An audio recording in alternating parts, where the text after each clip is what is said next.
Hey, it's Greg Milby, Kentucky's Heartland at kentuckysheartland.com, continuing to share the stories of the people, places, and events powering the Heartland. And I have back with me my friends John Wright with Hardin County Schools and Kenny Rambo representing Give 270 today as kind of an update. If you didn't hear, we talked last week about the Meals for Seniors program that the Hardin County Schools were needing some assistance with. And John, we've done pretty well with that so far, haven't we? Yeah, we have. And Kenny will probably talk more about numbers and things like that. But, man, it was today was the first day we've distributed meals with volunteers. We distributed meals yesterday with some of our bus drivers and some other folks that we have on staff. And as a matter of fact, today we probably distributed most meals that we have. We distribute almost 200 meals today. We're up quite a bit. So I think we're like 188. And today our community just came out big time. They really, and I'm not going to get emotional, they really helped us today. And so we've set up our volunteers to come out either on a Monday, Wednesday, or on a Tuesday, Thursday. And so we don't want to overwork those folks. And so the Tuesday, Thursday folks came today, and tomorrow the Monday, Wednesday folks will come for the first time. And it's so neat to see our community just swell up. And, you know, they were like, hey, do you need more? Because we would try to give them, 4 or 5, not many more than that addresses. And some of the remote areas in the county, we would maybe only give them a couple of addresses or maybe just one. And all of them were, hey, give me more, I'll take more. But we had to make sure that there were enough addresses to go around today. So it was what a wonderful opportunity to see our community at work, and just so grateful to everyone who has either donated or came out to volunteer. Will come out tomorrow. So it is overwhelming, and I don't know why this surprises me. It doesn't surprise me because that's just Hardin County. That's just the way we operate.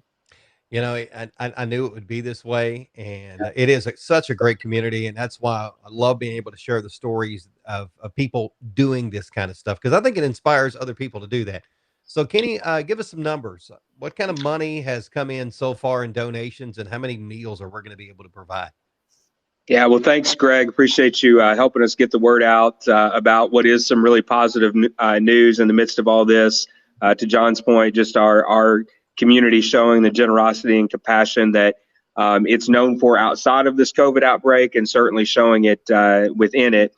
So I'm pleased to share that through the partnership with Give 270 and Hardin County Schools that we launched on April 1st for the purpose of providing meals to the seniors in our area. We are closing in on our first $6,000 raised. So doing the quick math here, we are at a point now that we'll be able to provide over 1,980 meals to senior citizens that will be delivered through the partnership with Hardin County Schools. And we've accomplished that thanks to the generosity of just over 60 individuals that have stepped up and participated. We talked about it at the onset of this. $3 provides a meal, so there is no donation too small. So if you're able to help out, visiting us there at give270.org and going to the form to fill out that credit card transaction that is completely tax deductible is just a great way to help out with this initiative. And we're really thankful and excited for the way the community has already responded. But we're here because based on my quick math, John, with the work that you guys did in delivering meals today, we're good for about the first 10 days of this need. Absolutely. And as the outbreak and our social distancing guidelines continue, we just want to make certain that as a community, we're continuing to step up to help those seniors. So if you haven't had a chance to give yet, and you're out there watching this video, we'd invite you to do so. It's a very simple process online at give270.org. If you have given, help us spread the word. Share this video, share the link to give270.org. Make certain that your friends and family that are in a position to help are aware of this need. And then if you are so inclined, volunteers are still welcome. And there is a separate form available for that right there on the give270.org website that John will receive, and he'll be able to get you plugged in on either a Monday, Wednesday, or Tuesday, Thursday schedule. Yeah, absolutely. And that's what we use. We built a big spreadsheet off of that data. this past weekend, and after we had some feedback on that, some input, and that's how we kind of assembled all that. So that's a great way to do that. We appreciate you guys setting that up for us, and it was really helped. We also appreciate our friends at the PAC. They were receiving these donations through their website until Give 270 offered its generous hand, and so it's just been a great community effort, and we appreciate you guys greatly for doing this for us. So, John, what kind of numbers are we talking about we're going to need as looking ahead? I know it's kind of hard to look at how many you're going to need, but just to kind of put a ballpark idea together so people understand how critical we still are in the need for. Well, it's really hard to decipher because we've kind of had the understanding, even though we haven't said this officially, we probably want to do this at least until we come back to school. Well, right now we're coming back to school May the 4th. Fingers crossed and hopes raised high that May the 4th is our first day back to school, because then we turn, we're serving about 8,500 student meals a day as well. And that's breakfast and lunches. So then our attention goes back on to not only those 8,500 meals, but also the 7,500 other students, or 6,500 other students that will join them when they come back to school on May the 4th. So our focus will really shift at that point. So it really makes it hard for us to do that. So, but do we go back to school on May the 4th? That's the question. We can hope for that and pray for that and hope that happens, but I don't know. Nobody really knows. So at least until then. Now, here's what we've done up until the meantime. We have always kind of meant this as, and we know one meal is not going to sustain a senior citizen or a member or an elderly member of our community, or someone with a compromised immune system. We know that, especially a school lunch, which is usually either a hamburger, corn, something that we serve, that we have.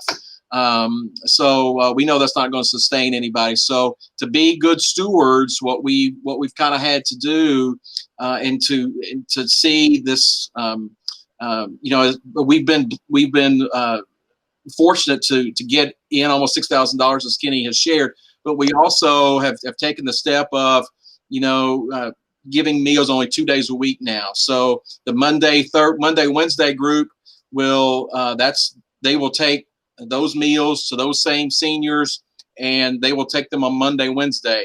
And then other groups, other seniors will get meals on Tuesdays and Thursdays, and then we're not having Friday delivery at all. So we just want to make sure that we can go deeper if we need to. Kind of spreading it a little bit, kind of like spreading mayonnaise on a sandwich. We just want to make sure that we have enough to cover the bread. So, and then with any money left over, we'll give those funds, as we've always said, to Feeding America, because they do such a great job of providing meals for our students, the backpack program throughout the year, and they're still doing, by the way, as a matter of fact. So, again, we appreciate it, but to sustain the program, we're going to need some more funds, and I hate to say I need more, but to sustain it, as much as we want to hope that we're going to get back to school on May the 4th, nothing tells me other this than my gut. Don't say John Wright said, but I just don't. I'm an optimist, but I just don't see us getting back in school on May 4th. But again, that's what we're shooting for, and I hope I'm dead wrong. So, Kenny, this is the tax-deductible donation as well. So if somebody wants to do that, again, give270.org is the way to do that. That's correct, Greg. Give 270 is an existing 501c3 that has been in existence here in the marketplace since 2016. So all contributions to it are tax deductible. Upon completion of that online transaction, you're going to actually receive 2 emails. One will be the credit card receipt for that transaction, but the second will be your tax deductible receipt that will detail Give 270's status as a 501c3 nonprofit, our EIN number, and everything that you would need to pass on to your accountant to include that as a tax deduction for the 2020 tax year. So that's all taken care of and automated in the process as part of the checkout. So as John mentioned, this need is going to continue to roll out as we determine how long we're managing under these social distancing guidelines. So we're going to stay active in fundraising for that purpose. We're going to continue to put the call to action out there and keep the community informed on what's needed beyond this initial $6,000 or so that we've been able to raise. But to John's point, we're going to be good stewards with it, and any money that is received through this process will either go directly to these meals for seniors as part of the COVID outbreak, or will immediately go to Feeding America Kentucky's Heartland, one of our existing partners, once we're on the other side of this. So you can trust that any of your donations through this process are going to be used for the purpose of helping to feed those facing food insecurity, whether that's COVID related or otherwise. And we've got great partners that are accomplishing that, thanks to Hardin County Schools and Feeding America Kentucky's Heartland. So again, we invite folks to visit the website, give270.org, and consider making a contribution or volunteering to help deliver meals. All right. Kenny, thanks for the time. John, thank you for the time. We'll do another update maybe next week, and maybe we'll be talking about some even bigger numbers. But I think our community is off to a great start and doing some amazing things, which, as you mentioned, we're not surprised by. Absolutely. Hey, appreciate you guys. Appreciate the folks at Give 270. Appreciate the folks at Kentucky's Heartland, Greg, and thank you, community. We are so fortunate to have you, and we thank you from the bottom of our hearts. We really, really, really, really do. Thank you. He's John Wright with Hardin County Schools. Oh, he's going to lose it, so we better stop this thing. John Wright with Hardin County Schools, Kenny Rambo with Give 270. I'm Greg Milby, community storyteller for Kentucky's Heartland, and this is Kentucky's Heartland.